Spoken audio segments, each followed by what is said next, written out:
வணக்கம் நண்பர்களே, உங்கள் வாசுதேவ் கண்ணன் பேசுகிறேன். இன்று நாம் பார்க்கக்கூடிய பதிவில் பார்க்கக்கூடிய மலர் தீர்வு பார்த்திங்கன்னா ஹாலி. அதாவது ஒரே ஒரு நிமிஷங்க, தப்பாக எடுத்துக்காதீங்க. HOLLY ஹாலின்ற மலர் தீர்வு எடுக்க பணம் எப்படி வரும்னு கேட்டிங்கன்னா, நிறைய பேருக்கு இன்றைக்கி நிறைய பேர் பணம் வராத காரணம்னு கேட்டிங்கன்னா பொறாமை குணம் மாற, அதாவது நம்மளுடைய நல்லா சம்பாதிக்கிறான் நல்லா இருக்கிறான் அப்படின்னு நல்லா ஒரு விஷயத்தை நான் சொல்கிறேன், புரிஞ்சுக்கிங்க. என்னுடைய கிளாஸில் நிறைய பேருக்கு நான் சொல்லி கொடுத்துருக்கேன்.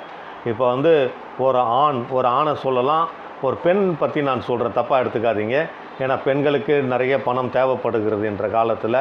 அதாவது ஒரு பெண் நடந்து போயிட்டே இருக்காங்கன்னா எதிர்க்க, இது ஆண் பெண் யார் வேணாலும் இந்த எக்ஸாம்பிள் கன்வெர்ட் பண்ணிக்கிங்க, சரிங்களா? அவங்க எதிர்க்க இருக்கவங்க நிறைய ஜுவல்ஸ் போட்டுக்கிட்டு எல்லாமே நிறைய நகை, ஃபுல்லாக நகை, பயங்கரமான ஒரு பொட்டு சாரி வாட்டவர் வச்சிங்களா கிராண்டாக போகிறாங்கன்னா, எதிர்க்க நீங்கள் அந்த மாதிரி ஆட்களை பார்த்தால், இப்போ ஒரு BMW கார், ஃபெராரி, வாட்டவர் அந்த கார் எடுத்துகிட்டு போகும்போது ஒரு ஆண்மகன் யாராவது கார் விருப்பப்படுறவங்க பார்த்தா பொறாமைப்படாமல், இவர் பார் நல்லா ட்ரெஸ் பண்ணியிருக்காங்க, நல்லா நிறைய நகை போட்டிருக்காங்க, நல்லா கார் வச்சுருக்காங்கன்னு சொல்லி ஹாலி கேரக்டர் இருந்துச்சுன்னா அது அந்த ஹாலி கேரக்டர் போயிடணும். பொறாமைப்படக்கூடிய, பழி வாங்கக்கூடிய அந்த எண்ணம் போயிட்டு இந்த ஹாலி எடுக்க அந்த பொறாமை எண்ணம் போயிட்டு அதே மக்கள் எப்படி சொல்லுவாங்கன்னா, பரவாயில்ல இவங்க நல்லா நிறைய நகை வச்சுருக்காங்க, நல்லா ட்ரெஸ் பண்ணுறாங்க, இவர் பாரு நல்ல கார் வச்சுருக்காருன்ற அந்த எண்ணம் வர அதாவது இவர்கள் பொறாமை எண்ணம் இவர்களுக்கு போக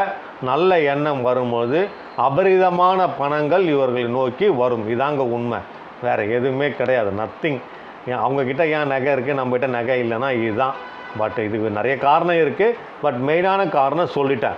ஹாலின்னக்கூடிய எண்ணம், பழி வாங்கக்கூடிய பொறாமை எண்ணம் போயிடும் ஆட்டோமேட்டிக். நீ ஹாலி எடுக்க போயிடுச்சுன்னா நல்ல எண்ணம் வர பணம் உங்களை நோக்கி வரும்.